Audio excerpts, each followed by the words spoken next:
Hello friend, तो स्वागत है आपका अपने प्यारे से YouTube channel topper online classes पर। तो हम लोग चैप्टर नंबर जो फर्स्ट था जिसका नाम था वास्तविक संख्या, वो कर रहे थे। और पिछले वीडियो में जितना भी नंबर सिस्टम का क्वेश्चन था वो कर लिए थे। ठीक है, तो मैं एक मोटिवेशन कहना चाहता हूँ कि क्लास शुरू होने से पहले, तो वही मोटिवेशन है कि माँ तेरे पसीने की हर एक बूंद को मोती सा चमकाऊंगा मैं, कि माँ तेरे पसीने की हर एक बूंद को मोती सा चमकाऊंगा मैं। तू सपने बड़े देखना पूरा करके दिखलाऊंगा मैं, तू सपने बड़े देखना पूरा करके दिखलाऊंगा मैं। तो इसी मोटिवेशन के साथ, एक नई ऊर्जा के साथ आज हम लोग फिर से वो क्लास करना चाहते हैं। ठीक है, तो आज हम लोग पढ़ने वाले हैं। अब ऑब्जेक्टिव टाइम में मतलब जितना था वो कंप्लीट हो सकता है। आज हम लोग सब्जेक्टिव टाइप क्वेश्चन करते हैं।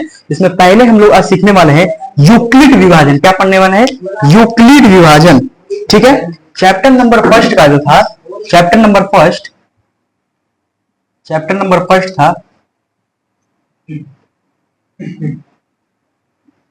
जो फर्स्ट था, चैप्टर नंबर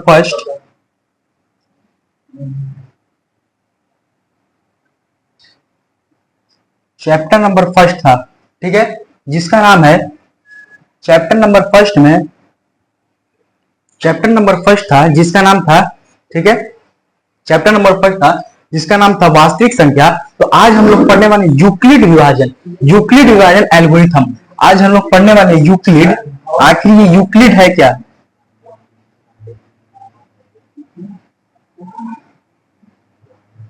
यूक्लिड विभाजन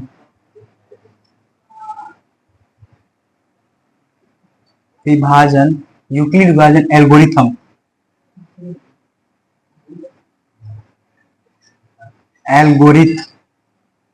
यूक्लिड विभाजन एल्गोरिथम पर में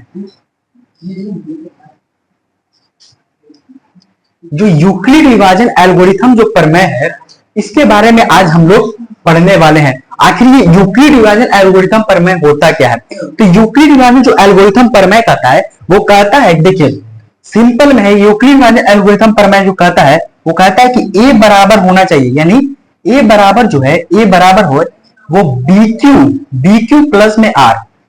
कहता है कि जो ए बराबर होना चाहिए वो BQ प्लस आर, जिसमें आर में यह संबंध है, जो आर होगा वो आर जो जीरो से बड़ा होगा या जीरो के बराबर होगा। आर जो है वो जीरो से बड़ा होगा और जीरो के बराबर होगा, लेकिन ये बी से छोटा होगा। ये संबंध है यूक्लिड विभाजन एल्गोरिथम प्रमेय में, यानी ए बराबर BQ प्लस जो आर है वो क्या चीज है? तो आर जो है वो, इसमें जो आर है वो जीरो के बराबर होगा या जीरो से बड़ा होगा, यानी नेगेटिव में इसका मान कभी नहीं है। आर का जो मान होगा नेगेटिव में नहीं होगा, और जो बी से होगा वो आर का मान जो बी से क्या होगा, तो बी से हमेशा छोटा रहेगा। ठीक है, तो अब ये समझते हैं कि आखिर ये ए बराबर BQ प्लस आर होता क्या है। ए बराबर जो BQ प्लस आर, किसी को कोई समझ में नहीं आता कि आखिर ए बराबर BQ प्लस आर है क्या, कोई समझ भी नहीं आता कि ए बराबर BQ प्लस आर। तो देखो, तुम लोग ने बचपन में कहीं भी भाग बनाया होगा। भाग ऐसे क्या जाएगा, भाग ऐसे करके, ऐसे तुम लोग भाग दिया होगा। ठीक है, देखो यहाँ पे जो ए है, हम समझाना चाहते हैं भाग से। यहाँ पे जो ए इसका मान है वो होता है ए बीच में। ठीक है, ए बीच में, और ये जो बी है यहाँ बस होगा, बी यहाँ पर, और क्यूसेंट तुम लोग पढ़ा होगा। आर जो हमेशा शेषफल जो बचता है उसके यानी रिमाइंडर को बोलते हैं। यानी ए जो है ये भाज्य हो गया, भाज्य, ये हो गया भाज्य, ये हो गया भागफल, ये हो गया भागफल, और ये हो गया शेषफल, ये हो गया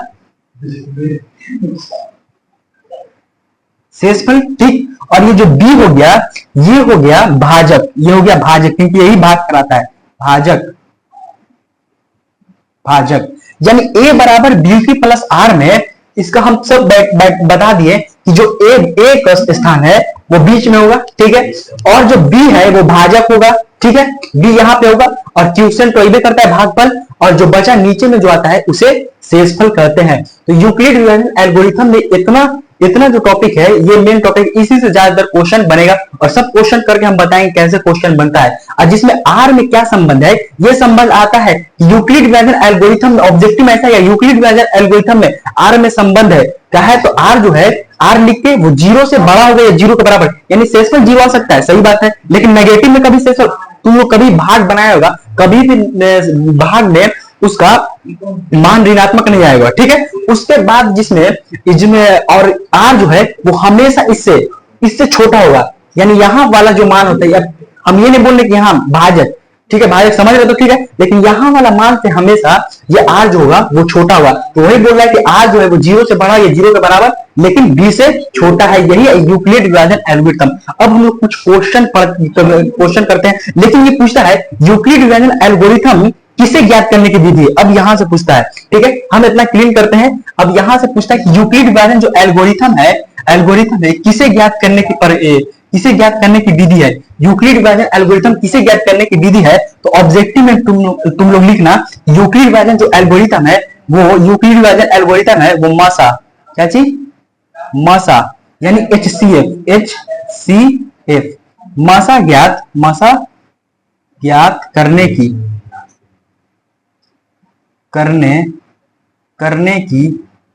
विधि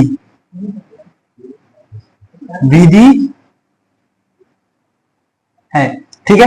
पूछेगा यूक्लिड विभाजन एल्गोरिथम किसे ज्ञात करने की विधि है, तो बोलेंगे यूक्लिड विभाजन जो एल्गोरिथम है वो मासा ज्ञात करने यानी HCF ज्ञात करने की विधि है। अगर यूक्लिड विभाजन से हम लोग क्या ज्ञात कर सकते हैं, तो किसी भी दो संख्या दिया रहेगी और उस संख्या का हम लोग HCF हम लोग ज्ञात कर सकते हैं, तो उसी बेस पे हम लोग क्वेश्चन करते हैं, जिसमें क्वेश्चन बोलेगा दिया रहेगा, दो संख्या दिया रहेगा और बोलेगा कि यूक्लिड विभाजन एल्गोरिथम से मासा ज्ञात करें। तो देखते हैं हम लोग क्वेश्चन क्या दिया है, ठीक है। यहाँ पे क्वेश्चन हम लोग देखते हैं कि क्वेश्चन आखिर क्या दिया है, ठीक है ना। तो क्वेश्चन जैसे मान के रखो दिया है, मान के रखो दे दिया कि 135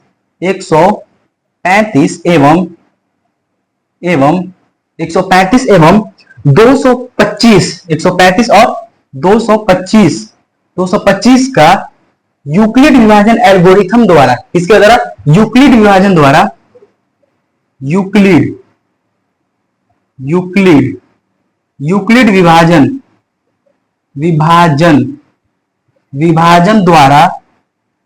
द्वारा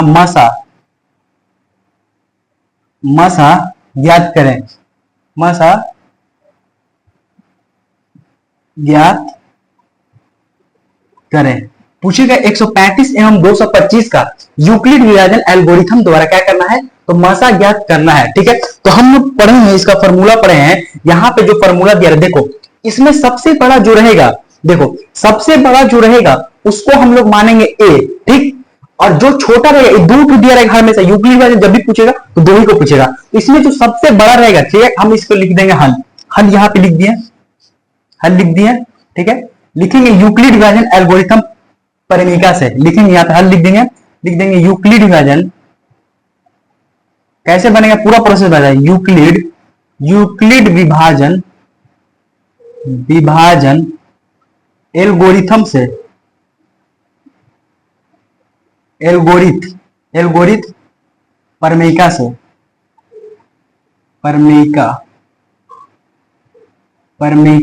से, तो यूक्लिड विभाजन एल्गोरिथम परिमिका क्या कहता है, अभी बताया, वो कहता है कि हम ए बराबर है वो बी क्यू प्लस आर के, ठीक है, ए बराबर है बी क्यू प्लस आर के, तो लेकिन ये वाला अभी नहीं लिखना है, ठीक है। तो आगे सबसे पहले लिखेंगे कि मान यूक्लिड विभाजन एल्गोरिथम परिमिका से, तो ये वाला अभी नहीं लिखेंगे, सॉरी ये वाला ऐसे मान अभी नहीं लिखेंगे, सबसे पहले यहाँ पे मान लेंगे, जो मान दिया होगा सबसे पहले मानेंगे हल, यहाँ पे लिख दिया मान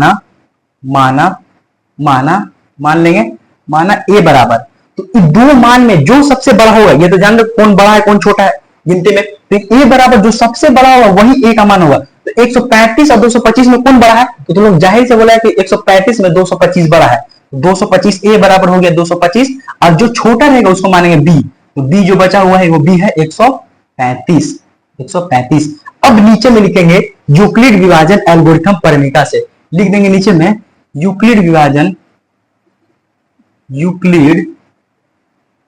विभाजन विभाजन एल्गोरिथम से,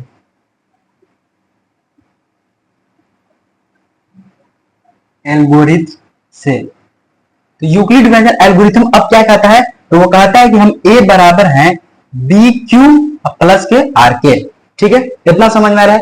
कहता है कि हम ए बराबर हैं बी क्यू प्लस आर के। यूक्लिड डिवीजन एल्गोरिथम कहता है कि हम ए बराबर हैं बी क्यू प्लस आर के। अब ए का मान देखो, सबसे पहले उधर ए का मान यहाँ पे कहां माने थे, ए का मान 225 था। सीधी क्या करेंगे, यहाँ पे ए का मान 225 बराबर में।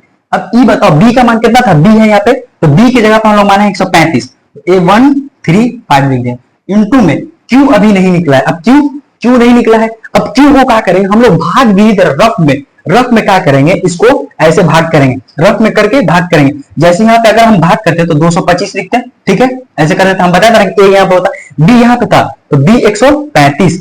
अब इसको भाग लगाएंगे, अब भाग लगाने के बाद जितना आएगा वो फिर हम लिख देंगे। यहाँ पे अगर हम भाग लगाएं तो कितना बार मिल जाएगा, अगर 2 बार मिल जाते हैं तो 200 कितना आ जाएगा, 260 10 70 यानी 270 आएगा। तो नहीं, एक बार मिल जाएंगे, एक बार मिलेगा। ठीक है, एक बार यहाँ ले गए तो 135 आ गया। ठीक है, यहां से 0 का 0 हो गया, 12 में से 3 गया, कितना बचा 9। 12 में से 3 गया तो 12 में से 3 गया तो 9 बचा, 9 3 12। ठीक है, एक से एक कट गया, एक हासिल दिए, ये क्या हुआ कट गया। ठीक है, यहां पे आ गया कितना 90 आ गया, 90 आ गया। अब जितना आया, जितना आता है, ठीक है, इतना आ गया, इतना आया ना। अब यहां पे क्या करेंगे, जितना आया था क्यू बराबर कितना, पहला बार में क्यू बराबर यहाँ पे होता है, क्यू बराबर कितना आया, क्यू बराबर 1 आया तो 1 यहाँ पे लगा दिए, 1 लगा दिए। अब यहाँ पे करेंगे, अब प्लस का जो नीचे में बचता है वही आर होता है, जो नीचे में बचता है वही आर होता है। तो प्लस का आर कितना बचा, तो 90 बचा। ये हो गया पहली बार। ठीक है, पहली बार। लेकिन अब क्या होगा कि अब हम लोग को जब तक यहाँ पे 0 नहीं आ जाए तब तक मसा नहीं निकलेगा, जब तक 0 नहीं आए तब तक मसा नहीं निकलेगा। तो फिर से हम लोग क्या करेंगे, इसको घेर देंगे, फिर से ऐसे घेरेंगे। अब जो ये वाला था, ये वाला उठ के यहाँ आ जाएगा, ये वाला 135 यहाँ आ गया, 135 आ गया। अब फिर से बन गया, समझ गए। अब फिर से ये ए बन गया, ये बी बन गया, अब बी बन गया तो फिर आर क्यू निकालना है और निकालना है। तो एक बार हम लोग देंगे तो 90 90 9 2 18, अगर 2 बार लेंगे 180 हो जाएगा, ज्यादा हो जाएगा, भाग में कम दिया जाता है। तो 90 एक बार में लिया, एक बार में तो 90 आ गया। ठीक है, 19। अब 10 में 5 का 5 बचा, 5 का 5 बच गया। ठीक है, अब यहाँ पे कितना बचा 13, 13 में से 9 गया, कितना बचा 4, कितना बच गया 4, 9 4 13। यहाँ पे आ गया 45। ठीक है, तो दूसरा चरण में क्या हुआ, दूसरा अब इस पहला चरण का हम लिख दिए। अब दूसरा चरण में जब तक 0 नहीं है तब तक मसा नहीं होगा। ठीक है, तो दूसरा चरण में अब यहाँ से इतना दूर हो गया। अब दूसरा चरण में ए का मान कौन होगा, तो ए का मान देखो, यहाँ पे ए का मान 135, तो अब यहाँ पे आ जाएगा 135। अब बराबर में देखो, अब यहाँ पे आ गया एक जगह पे 135, और जब 135 यहाँ था तो बी का मान यहाँ पे होता है, तो बी का मान कितना हुआ 90 हुआ, तो यहाँ पे हो गया 90। अब मल्टीप्लाई कितना बार, मल्टीप्लाई एक बार, तो 1 लिख दिए। ठीक है, अब प्लस में कितना बचा, तो 45 बचा। ठीक है, अभी भी 0 नहीं आया है, अभी भी 0 नहीं आया है, और जब तक 0 नहीं आएगा, ठीक है, जब तक 0 नहीं आया तब तक हम कटाते रहेंगे। ठीक है, नजर दे रहा है ना, रुक जाना।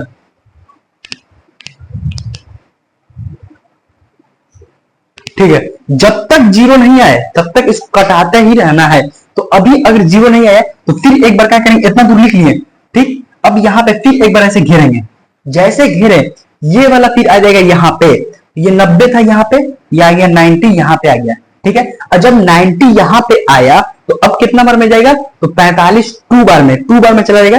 45 दूनी 90 2 बार में जाएगा, 90 यहाँ लिख दिया, यहाँ पे कट गया, तो कितना बार में गया 2 बार में गया। तो फिर इतना आ गया।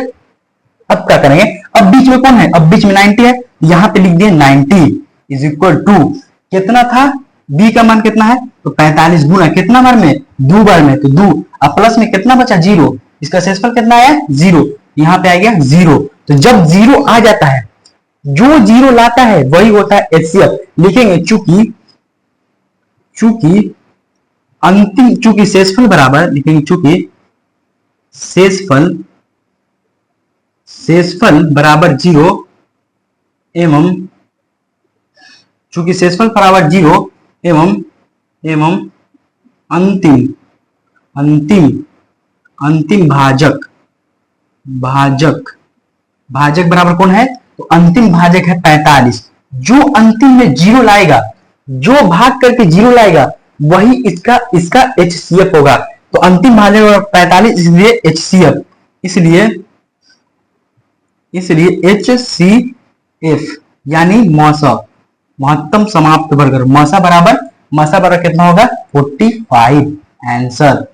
यानी अगर हम देखना चाहें तो 200, 135 और 225 का जो हम लोग का मसा मिला, तो मसा ये इतना मिला, ठीक है। लेकिन इसका कोई दरकार नहीं था, ठीक है, इसका कोई दरकार नहीं था। ये रफ वाला कार्य था, ये रफ वाला कार्य था, और उसके बाद ये बैठालना था। ये बैठाल के हम लोग A बराबर BQ प्लस R में 3 प्रोसेस में हम लोग का पूरा हो गया। तो ये वाला कार्य जो है, ये जो रफ वाला कार्य है, ये जो हम यहाँ पे लगा रहे हैं ना, ये रफ कार्य है, ये अपना अलग किसी में करना है, ठीक है, अलग में करना है। देखो अगर किसी को बैठाने नहीं है तो पहला देखो, पहला क्या किए, सबसे पहले हम लोग A बराबर इसमें जो भी दिया था, जो भी दिया रहेगा मान, 2 मान दिया, जब भी यूक्लिड पूछेगा 2 मान देगा। यूक्लिड में निकालना क्या है तो मसा, यूक्लिड विभाजन किसे ज्ञात करने के दीजिए तो मसा ज्ञात करो। यूक्लिड विभाजन को दूसरा किस नाम से जाना था तो कलन नाम से। ऑब्जेक्टिव में हमेशा पूछता है कि यूक्लिड विभाजन परिमेय को दूसरे किस नाम से जाना जाता है तो कलन विधि के नाम से जाना जाता है, ठीक है। अब यहाँ पे इतना दिया रहेगा, इसमें से ए का पहले ए और बी का मान सिलेक्ट करना है। अब बोले कि ए और बी का मान कौन सिलेक्ट होगा, तो ए का मान जो सबसे बड़ा होगा, दिया रहेगा जो सबसे बड़ा संख्या रहेगा तो लोग पहचान आता है। तो जिसका मान ए का मान होगा जो सबसे बड़ा, तो ए मान लिया 225 को 35 में बड़ा था ये 225, तो ए मान लिया, ठीक है। उसके बाद बी का मान जो छोटा रहेगा बी का मान होगा, उसके बाद लिख देंगे यूक्लिड विभाजन एल्गोरिथम परमिका से। बोलता है क्या ए बराबर होता है BQ प्लस R, ठीक है। पहला कंडीशन क्या किए, हम इसको जो बड़ा रहेगा उसको बीच में लिखे, ठीक है, ये अलग में रफ में कर, उसके बाद ये सजाएंगे, ठीक है। हम बता रहे हैं ये, और जो बी था यहाँ से भाग के कितना बन गया, एक बार में गया 90 आ गया, ठीक है। 90 जब आया हम कहा कि इसको उठा के लिख दिए, ए बराबर था इतना, बी बराबर था इतना, गुना की एक बार एक आया, एक लिखा, अब बटे में कितना बचा तो प्लस का 90, ठीक है। पहला कंडीशन हो गया, पहला कंडीशन है गिर दे। दूसरा कंडीशन में भी जीरो नहीं है यार, जब तक जीरो नहीं है तब तक कटाते रहेंगे। तो दूसरा कंडीशन में अब क्या होगा, ये उठ के आ जाएगा यहाँ पे फिर एक बार में दिए और फिर बचा 45, तो हम लिख देंगे 135 लिखे यहाँ पे, और फिर गुना 1 और प्लस का 45 यहाँ पे बचा। अब फिर तीसरा बार में भी 45 नहीं है, शेषफल अभी जीरो नहीं है यार, तो फिर इसको क्या करेंगे, यहाँ से उठा के फिर यहाँ पे लाएंगे और फिर इसको भाग करेंगे, तो कितना हुआ, 2 बार में गया 0 आ गया। तो यहाँ पे क्या हुआ, शेषफल बराबर कितना बचा 0, शेषफल बराबर 0, क्योंकि 0 यहाँ पे आ गया, और जब 0 आ गया तो हम लोग को मासा मिल गया, और जो 0 लाता है वही मासा होता है। तो लिख देंगे शेषफल बराबर 0 एवं अंतिम भाजक बराबर 45, इसलिए क्या होगा HCF यानी मासा बराबर भी 45 होगा। तो ये था यूक्लिड विभाजन परिमिका। तो यूक्लिड विभाजन परिमिका को आसानी से हम लोग निकाल सकते हैं, यूक्लिड विभाजन परिमिका को आसानी से निकाल सकते हैं, ठीक है। तो एक क्वेश्चन और कराते हैं, उसके बाद तुम लोग कोई भी यूक्लिड विभाजन परिमिका अपने से बना सकता है और ला सकता है, ठीक है। तो एक क्वेश्चन और हम देते हैं कि एक क्वेश्चन देते हैं, ठीक है। उसके बाद फिर हम अगले टॉपिक पे जाएंगे, यानी अभाज्य गुणनखंड पे जाएंगे कि आखिर अभाज्य गुणनखंड होता क्या है। तो एक क्वेश्चन हम देते हैं, जिसमें एक क्वेश्चन है 220 देते हैं क्वेश्चन है, एक क्वेश्चन है 420 और नहीं उतना, मतलब एक क्वेश्चन देते हैं, ठीक है। क्वेश्चन है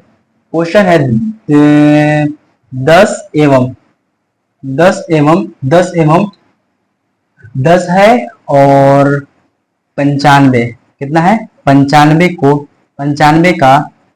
का मसा यूक्लिड विभाजन द्वारा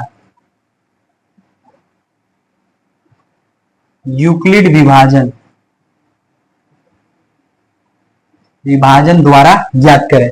यानी 10 एवं कितना है 10, यानी 10 एवं 95 का मसा यूक्लिड विभाजन द्वारा ज्ञात करना है। तो सबसे पहले यहाँ पे लिख देते हैं हल लिख दिए, अभी समझा दिए हैं। अब इसमें सबसे बड़ा कौन है, तो सबसे बड़ा 95, यानी ए बराबर का हो जाएगा, ए बराबर हो जाएगा 95, ठीक है। और बी बराबर का हो जाएगा, तो उसके बाद जो छोटा वाला होता है बी बराबर। अब लिख देंगे यहाँ पे यूक्लिड विभाजन परिमिका से, ठीक है। हम नहीं लिख रहे हैं, उसका फॉर्मूला होता है कि ए बराबर होता है BQ प्लस का R, BQ प्लस का R, ठीक है। अब यहाँ पे देखो, सबसे पहले आगे हम रफ कार कर लेते हैं, उसके बाद बैठा लेंगे, आगे रफ कार कर लेते हैं, उसके बाद बैठा लेंगे।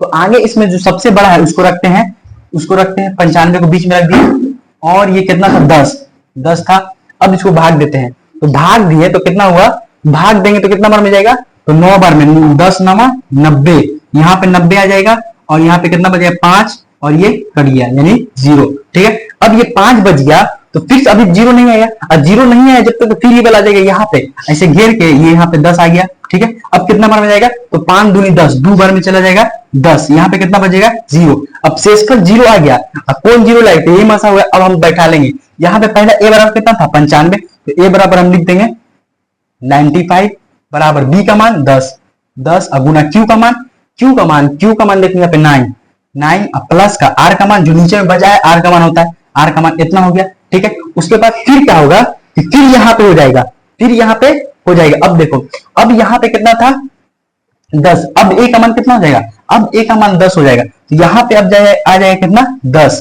ठीक है, बराबर कितना b का मान कितना था 2। ठीक है, b का मान यहाँ देखो 2, जो बीच वाला होता है a का मान होता है 2 गुना q का मान कितना होता है, q का मान तो 2 प्लस का 0, शेषफल कितना है 0 लिखेंगे, चूंकि अंतिम, चूंकि शेषफल बराबर, चूंकि शेषफल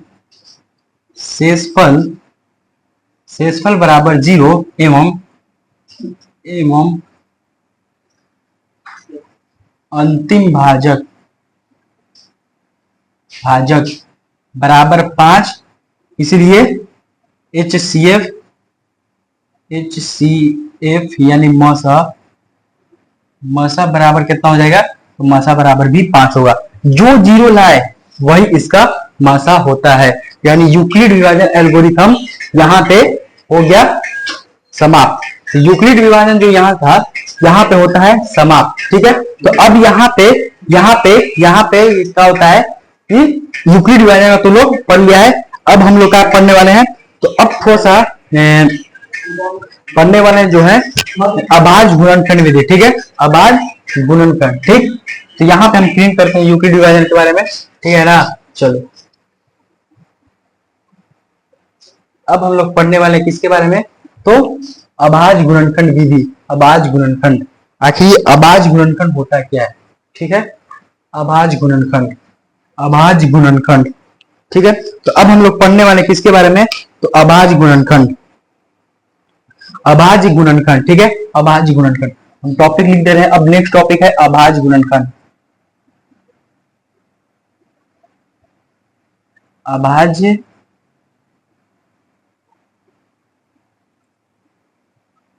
गुणनखंड, आखिर अभाज्य गुणनखंड होता क्या है। अब बहुत ही सिंपली, यानी अब बहुत आसान टॉपिक है, ऐसे एग्जाम में आता है, 2 नंबर में तो अइबे करेगा। जैसे अगर कोई क्वेश्चन दे दिया है, यहाँ पे दे दिया है 30, यहाँ पे कितना दे दिया है 30 दे दिया है, और बोला है कि इसको अभाज्य गुणनखंड, क्या बोल दिया 30 दिया है, और बोला है इसको अभाज्य गुणनखंड के रूप में लिखिए, अभाज्य गुणनखंड रूप में। तो हम तुम लोग को पहले अभाज्य संख्या पढ़ा चुके हैं। अभाज्य संख्या वे संख्या है जो एक और स्वयं के अलावा किसी अन्य संख्या से नहीं कटे, उसे ही अभाज्य संख्या कहते हैं। यानी कहने का अभाज्य गुणनखंड का मतलब अभाज्य संख्या से इसको भाग देना है। ठीक है, भाग देना है। तो 30 जो है ये भाज्य संख्या है, तो 30 को अभाज्य संख्या से भाग देना है। ठीक है, अभाज्य गुणन का मतलब यही है। यहाँ पे 30 को अगर हम भाग देंगे तो पहला अभाज्य संख्या कौन है, 2 है, तो 2 से लेंगे कितना बार में, 2 से जाएगा 2 एक कम 2, 2 पंजे 10, 15 बार में। ठीक है, अब 2 से नहीं जाएगा तो 3 से लेंगे, तो 3 पंजे 15। ठीक है, 4 से 4 तो अभाज्य संख्या यानी 5 है, तो 5 एक कम 5। यानी अगर 30 का अभाज्य गुणनखंड करें तो 30 का अभाज्य गुणनखंड आया 2 गुणे 3 गुणे 5। यहाँ पे लिख सकते हैं 2 मल्टीप्लाई 3 मल्टीप्लाई 5, ये है अभाज्य संख्या। ठीक है, तो 30 का अभाज्य संख्या क्या है, 2 गुणे 3 गुणे 5, यानी अभाज्य संख्या के रूप में व्यक्त करना, अभाज्य संख्या के गुणनखंड के रूप में ही लिखना क्या है, तो अभाज्य गुणनखंड है। ठीक है, पहला क्वेश्चन हुआ, तो यानी 30 का अभाज्य गुणनखंड 2 गुणे 3 गुणे 5 लिख सकते हैं। ठीक है, अगला टॉपिक समझते हैं, यानी अभाज्य गुणनखंड में एक टॉपिक नहीं अगला टॉपिक। जैसे हम दे दिए 140, कितना दे दिए 140, बोल दे इसको अभाज्य गुणनखंड के रूप में लिख के देखा है। 140 को अगर अभाज्य गुणनखंड के रूप में लिख के दिखाना है तो हम लोग क्या करेंगे, पहले इसको अभाज्य संख्या से इसको एलसीएम की तरह तोड़ते चले जाएंगे, और जो आएगा फिर उसके बाद लिख देंगे। ठीक है, यहाँ पे क्या करेंगे 140 को अभाज्य संख्या से भाग देंगे तो पहली 2 है, 2 सबसे छोटी, इसे 2 से भाग देंगे, 2 सत्ते 14, 0 का 0 70 बार में चलेगा। फिर 2 से कहेंगे 2 तिहाई 6, 2 पंजे 10 35 बार में। अब कैसे जाएगा, तो 3 से नहीं, 2 से तो नहीं जाएगा,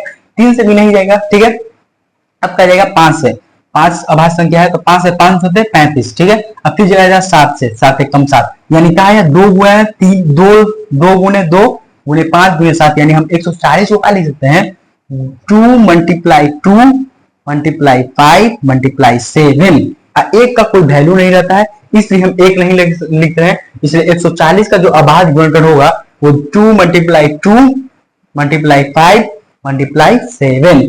हम लिख दिए 2 मल्टीप्लाई 2 और 5 इंटू में 7। लेकिन हम इसको ऐसे लिख सकते, देखो यहाँ पे 2 बार है, देखो 2 बार है, हम इसको क्या करेंगे, 2 लिख देंगे और 2 लिख दिए, ठीक है, 2 लिख दिए और उसके ऊपर क्या करेंगे, पावर 2 कर देंगे। क्यों? क्योंकि इसका आधार समान होने पे क्या होता है कि पावर जुटता है, ठीक है। अगर पावर बिना छोड़, यहाँ पे देखो 2 कितना बार, 2 बार में, एक बार 2 लिखा ऊपर में 2 लगा दिया। अगर ऐसा था 2 गुना 3, 2 3 बार रहता तो क्या करते हैं, 2 लिख के 1 2 3 तो 3 यहाँ पे लगाते, समझ रहे हैं। अगर 2 4 बार रहता तो क्या करते हैं, 1 2 3 4 है तो 2 लिख के 1 2 3 4 ऊपर में करते, समझ रहा है। तो ऐसे किया जाता है, तो हम लिख दिए 2 गुना 2 का पावर 2, ठीक है, इसको पावर बोलते हैं। और फिर यहाँ पे लिख सकते हैं 5 मल्टीप्लाई 7। अब इसके बाद मतलब है कि 5 रिपीट नहीं किया था, अगर 5 रिपीट कर दो तो 5 को भी कर देते हैं, मल्टीप्लाई 7 कर दिए। तो ये है अभाज्य गुणनखंड। किसी भी संख्या दिया रहे उसको क्या करना है, अभाज्य संख्या से भाग करते चले। पहले छोटा 2 से करेंगे, अब तुम लोग जानते हैं कि अभाज्य संख्या होता है, 2 है, 3 है, 5 है, 7 है,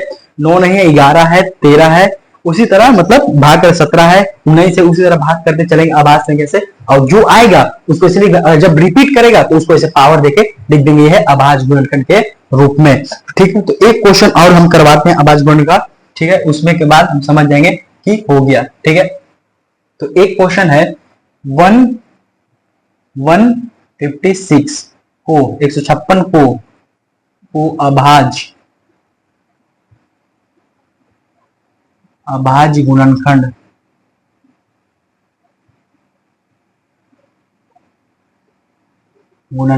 के रूप में, अभाज्य गुणनखंड के रूप में लिखें।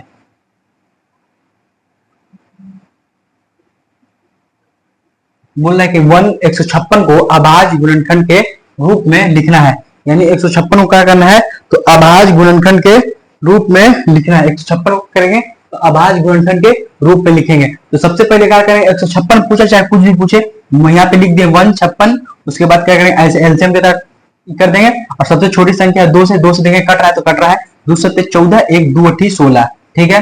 फिर 2 से कट रहा है, 2 3 6 2 9 18, ठीक है। फिर अब क्या करेंगे, 2 से नहीं कटेगा तो 3 से कटेगा, 3 1 कम 3, 3 3 के 9। अब किसी संख्या 13 खुद अभाज्य संख्या, 13 1 कम 13, तो कहा है 2 मल्टीप्लाई 3 मल्टीप्लाई 13, यानी 156 को हम लिख सकते हैं 156 को लिखा था 2 गुने 2 इंटू में 3 इंटू में 13, यानी ऐसे कर सकते हैं। और फिर क्या कर सकते हैं, तो जब एक संख्या रिपीट करे उसको पावर करके लिख देंगे। तो 2 बार रिपीट किया तो 2 लिखेंगे और 2 कितना बार, 1 2, तो ऊपर करके 2 इंटू में 3 इंटू में 13। यह है अभाज्य गुणनखंड का रूप, यानी 156 का अभाज्य गुणनखंड का ये है रूप कि अभाज्य गुणनखंड में इसे कैसे व्यक्त कर सकते हैं। तो अब यहाँ पे हम सोचते हैं कि अभाज्य गुणनखंड का टॉपिक यहाँ पे खत्म होगा और तुम लोग अभाज्य गुणनखंड अच्छा से कर लेगा। अब यहाँ पे किसी 2 संख्या दिया रहेगा या 3 संख्या दे रहे, हम लोग अभाज्य गुणनखंड विधि द्वारा लसा और मासा निकालना सीखेंगे। अब क्या सीखेंगे, अभाज्य गुणनखंड विधि द्वारा लसा और मासा, और फिर उसमें छोटा सा टॉपिक है परिमेय संख्या को सिद्ध करना है और बिना भाग किए उसका बताना है कि यह शांत है कि अशांत है। इसके बाद फिर हम लोग एक्सरसाइज करेंगे। तो हम लोग अभाज्य गुणनखंड सीख गए। अब बचा हुआ 3 टॉपिक, जिसमें पहला है लसा मासा, अभाज्य गुणनखंड विधि द्वारा लसा और मासा यानी एलसीएम और एचसीएफ ज्ञात करना है। दूसरा इसमें करना है कि परिमेय संख्या को सिद्ध करना है, ठीक है।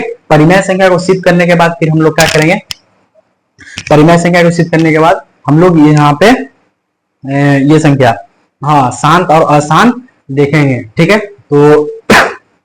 तो आज के लिए हम सोचते हैं कि इतना ही रखें, ठीक है। अगले टॉपिक में हम लोग का जो टॉपिक रहेगा कि अभाज्य गुणनखंड विधि द्वारा लसा और मसा कैसे ज्ञात करना है। तब तक के लिए आप लोग मेरे चैनल को जरूर सब्सक्राइब करें और मेरी वीडियो आती रहेगी। और मैं एक नए टीचर जो है रोहित सर, वो आप लोग को सोशल साइंस कराते रहेंगे। सोशल साइंस का मतलब जो इतिहास बहुत अच्छा पढ़ाते हैं और सब पूरा जितना भी नोट्स है उनका इंपॉर्टेंट नोट्स देखते रहिएगा और पूरा करा देंगे आप लोग का। सोशल साइंस हम मैथ करा रहे हैं, तो आप लोग डेली वीडियो देखिए और दोस्तों को जरूर सब्सक्राइब करें और शेयर जरूर करें। तब तक के लिए पढ़ते रहिए, धन्यवाद, बाय बाय।